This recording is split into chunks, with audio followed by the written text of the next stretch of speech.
Why do people cheat on the ones they love? Why do we betray people who once felt like home? Is it because we're broken? Or because we're afraid to face the truth within ourselves? This isn't a story of right or wrong. It's a story of psychology, of inner conflict, ego, unmet needs, and shadow desires. Because until you understand the real reasons people cheat, you'll keep thinking it only happens in weak relationships. But often it happens inside people who are at war with themselves. This is the psychology of cheating. People don't cheat because they stop loving. They cheat because they start feeling unseen, unheard, or unreal, even to themselves. The real betrayal often begins long before the act. It begins in emotional silence, in moments when we feel our identity fading inside a relationship, when our smiles feel rehearsed, when our needs feel too heavy to speak aloud. Cheating is rarely about pleasure.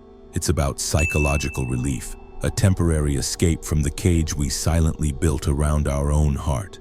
Some cheat because they want to feel desired again.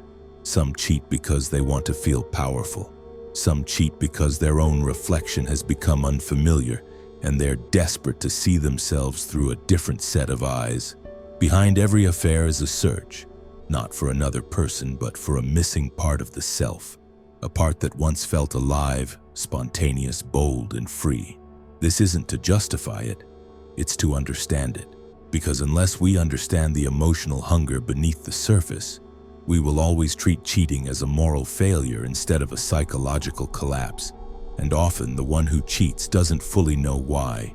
They rationalize it, blame the other, avoid the mirror, but deep down there's a crack in the foundation, a disconnection from their own truth and from the emotional intimacy they once feared to ask for.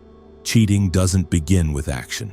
It begins with emotional disalignment, with a need ignored for too long, with a part of us that starts whispering, "You don't have to feel like this forever."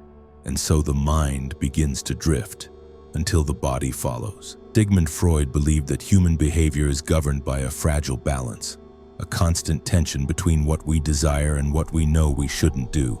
He called it the war between the id, the ego, and the superego. If you want to watch the full video, the link is in the description.